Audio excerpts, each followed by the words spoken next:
Hello everybody. Thank you for coming today. My name's Pete Barrie. I'm an account executive at Reputation.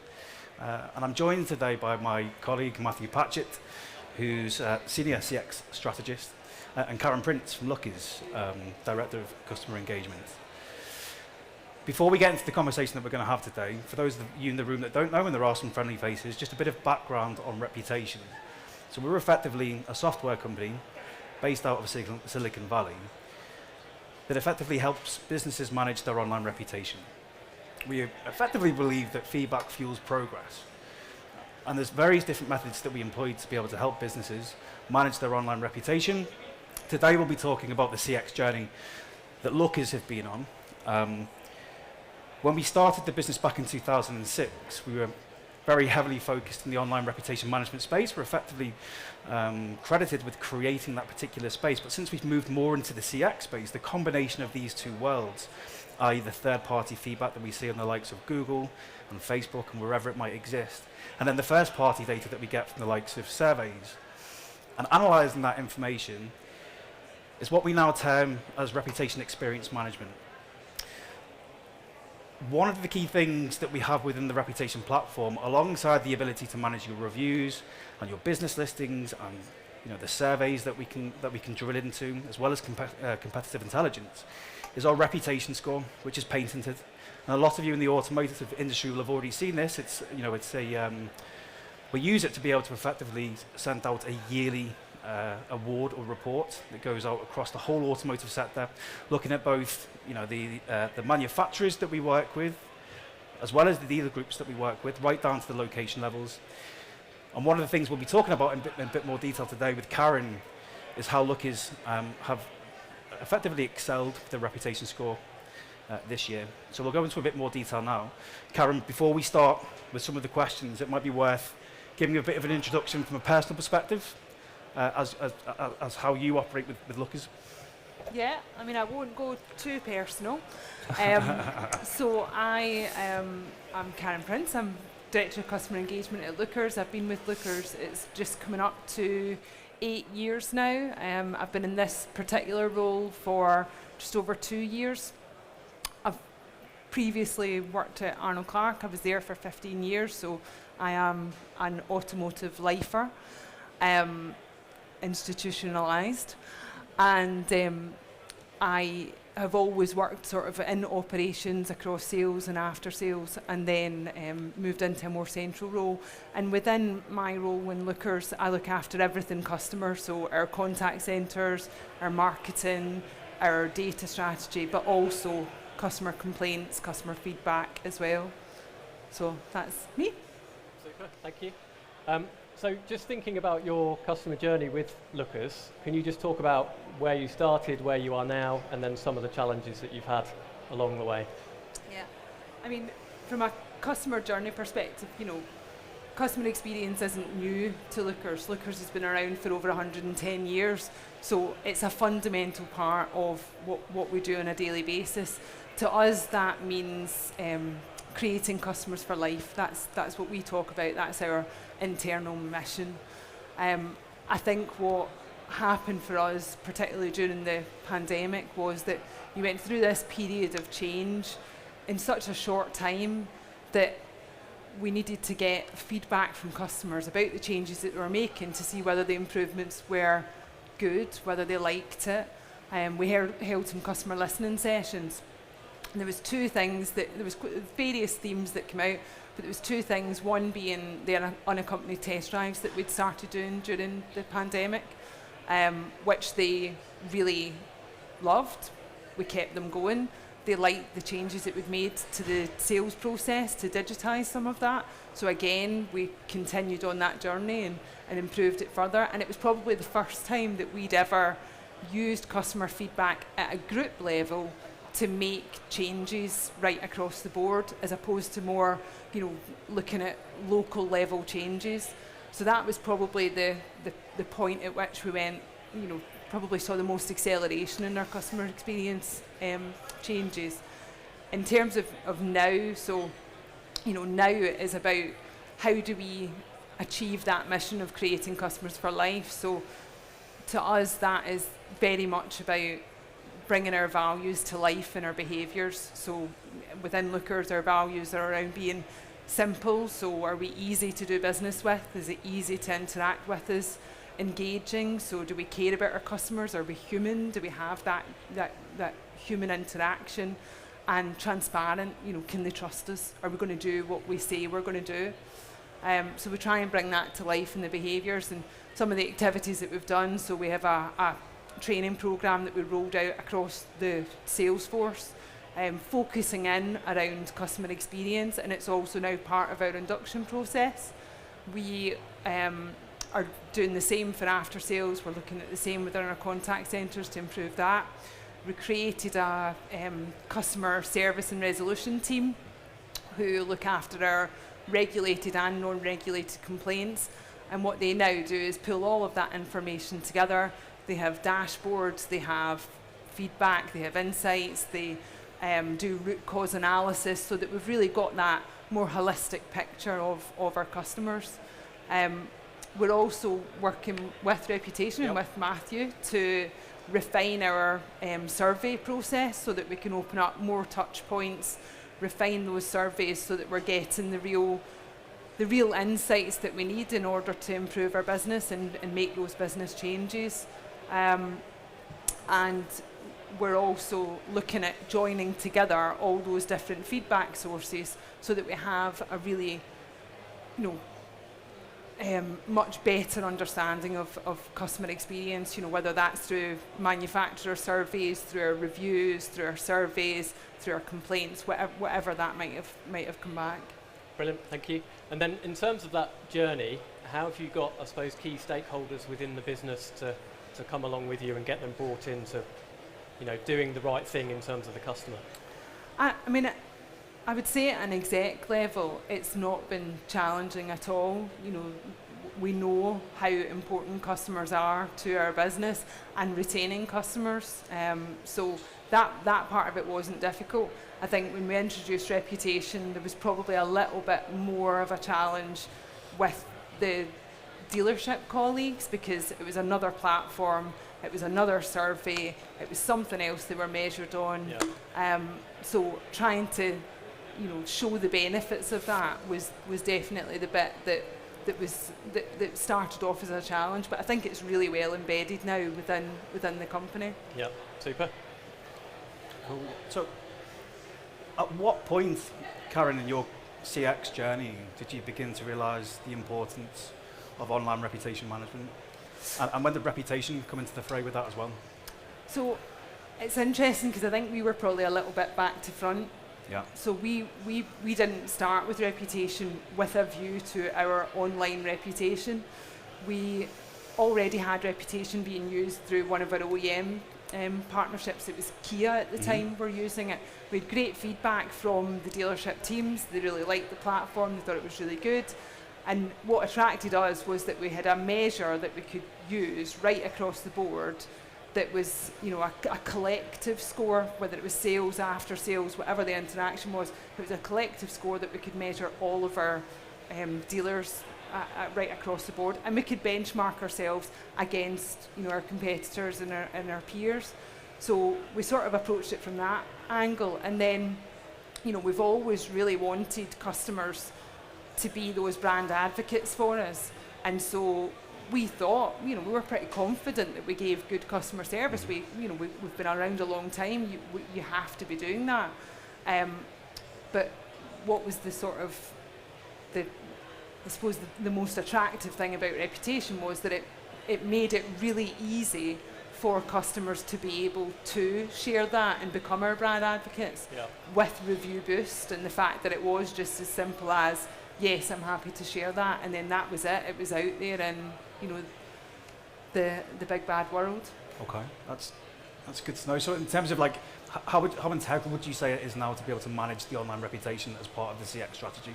Well, it's really important because what is all the point of doing all of this great work if you're not going to shout about it, if you're not going to tell customers about it? Yeah. So it's really important that we are able to share those, the great stuff that we do internally with customers. And it's not just that. I think what we're also looking to try and do as well is to get to a point where we're telling customers, you said we did. Yeah. You know, so we've taken on your feedback, we've made these changes in our business and start feeding those back out to consumers as well. Okay. And you mentioned previously the difficulty really was getting the retailers involved and getting them excited about managing their online reputation. How have you managed to do that across Lookers? Well, I mean, the one thing that you can be certain of in our industry is that everyone is incredibly competitive. Mm-hmm. And I have 8 franchise directors who all want to be number 1 on the leaderboard. So it's actually relatively easy to get them to be engaged in it. Yeah, brilliant. We think about the reputation score, I mentioned it previously.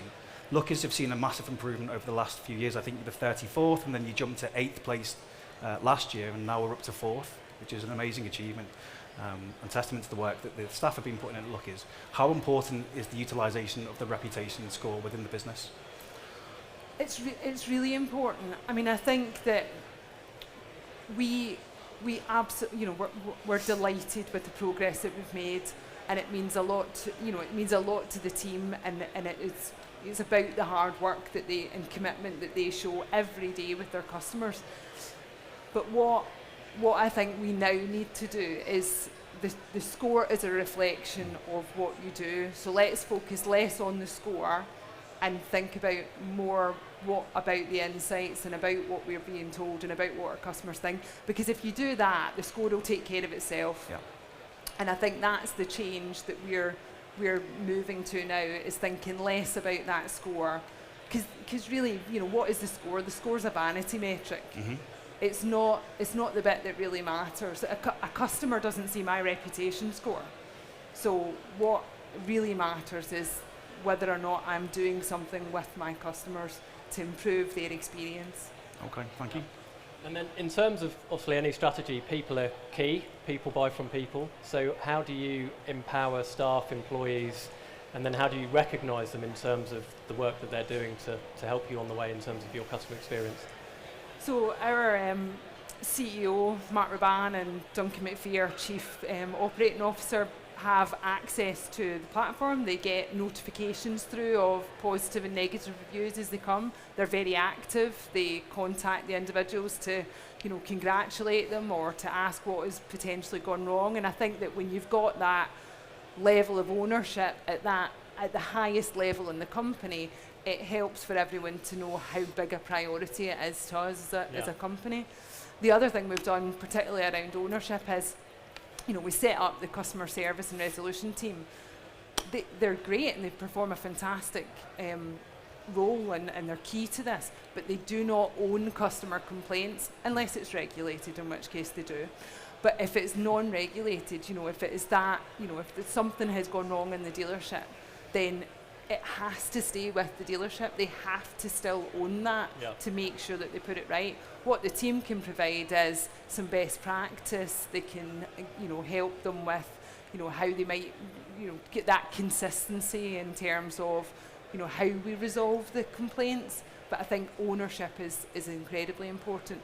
But one of the things we are doing, obviously, as part of the survey restructure, is that one of the questions that we're pulling out now is actually, was there anyone other than the person you interact with? So, you know, it's not just about the sales exec. We have lots of unsung heroes in our dealerships, you know, whether it's a receptionist or a car park attendant or somebody, and I want to give a voice for those people being recognised for the really integral part that they play in giving our customers a great experience. Fantastic. So obviously within Auto, we like to financially incentivise staff, and you said about kind of trying to move away from hitting a number and looking at the why behind it. So how are you approaching that from Lookers? Is that something you still do or looking to move away from? Or so, I mean, I personally believe that there can still be a place for financial reward when it comes to good customer satisfaction. However, it cannot be the only lever. And I think that we will move away from it. Probably, I mean, one of the things that we would like to do in the future, and I think that, you know, there's two great things for me. One is the relationship we have with reputation. The other is the relationship that we are, you know, starting with Salesforce in terms of the integration and that, you know, 360 view of customer. we will get to a point where customers have a value, they have a value to us in pounds and pence. And I think that when I can demonstrate that to say what financial value Pete has to our company, that I think that, it's not just, I want to give them a great customer service because I want them to return to me. I can see what the value is of that individual. So I think it will progress over time. Fantastic. And then as part of, I suppose, those individuals, how do you, I suppose, educate them on the importance of CX in terms of, I suppose, the behavioural elements and ensuring that they're delivering those consistently? Because we see a lot of peaks and troughs and interactions can vary, so how do you try to ensure that you're delivering a great experience as much as you can every time? It's difficult. I mean, I don't believe that any of the people who work in our company or in any company get up in the morning to come in and do a bad job. Yeah. They all want to do their absolute best, but sometimes our systems, our processes, the other tugs on your time, your other things you've got to think about can distract you. And I think that, I had a conversation literally this week with one of the teams who are looking at how they improve things in their after sales department.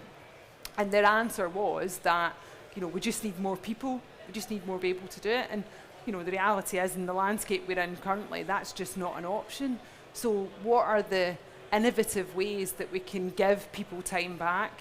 Are we looking at really taking it from the colleague perspective, from the customer perspective, to try and take away some of that, release some of that time back, give some efficiencies there, so that people can have the time and the headspace to be able to give that great customer service every time. Fantastic. Yeah, the automotive industry, as many industries have over these last few years, have faced a lot of challenges. Perhaps the automotive industry has faced more than the most. What would you say is probably the next big challenge that you'd see within the industry, and how would you approach that from a customer experience perspective?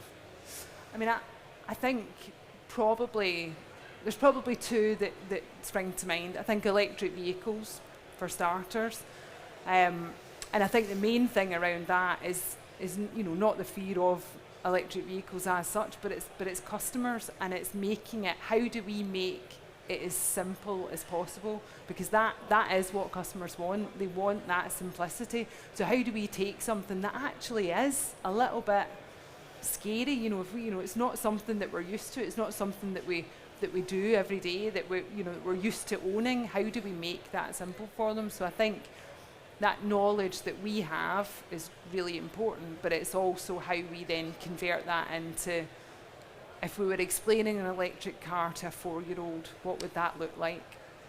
And then I think the other one, that's sort of impending for us as an industry is obviously agency model. And I think in agency, customer experience will be everything, because that is the differential between me and somebody else, is that customer experience that I give.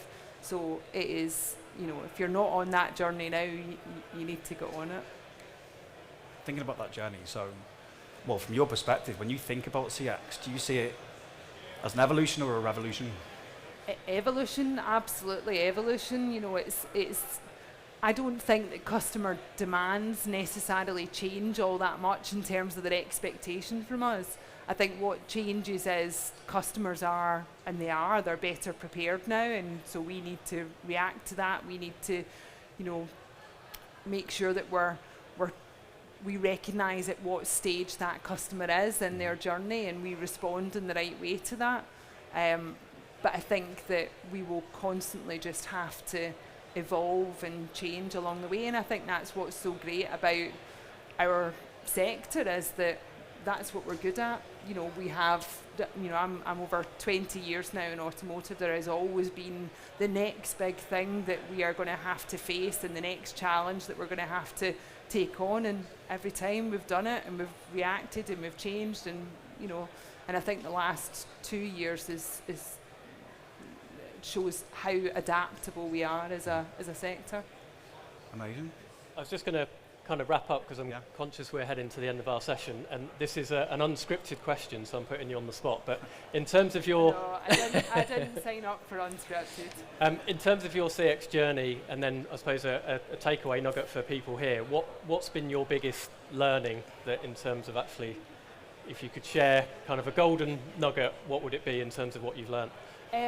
That we make assumptions on customers' behalf in this industry. You know, most of the people who work in my dealer group and in all dealer groups don't buy cars, haven't been through a sales experience, they haven't brought their car in for after sales, and we probably do make quite a lot of assumptions as to what customers want.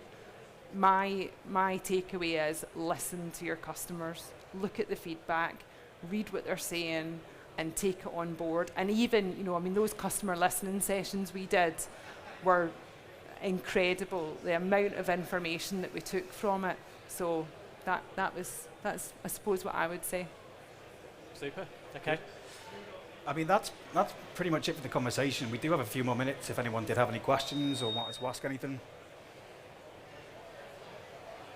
No, we'll try. I'm just going to share, I suppose, as you've done it, I'll share, I suppose, my nugget from kind of my experience. So one of the big challenges you have within, I think, any industry is that context. What does it mean? So we see a star rating, people know a 4.5 is better than a 3.5, but actually what does that mean? And I think my biggest learning and takeaway for you guys, if you're not doing it, is try and link it to your business metrics. So link it to your lifetime customer value, link it to your loyalty retention figures, because then you can start to quantify and tell better stories within the business to say actually a customer that scores a 4.5 against a 3.5 is 20% more likely to come back to you, and an average customer spend is £1,500.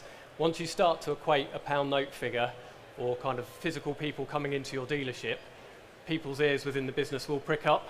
So kind of from my background, you know, when I worked at VWG UK, it made a massive difference in terms of we got people's buy-in because there was a pound note figure there, and you could then start to say actually there's a risk or there's an opportunity of that X thousand, and that really got people bought in. So that would be my recommendation for what it's worth for anybody here today. Good, okay. If that's it, thank you very much everybody. Thank Thank you. you.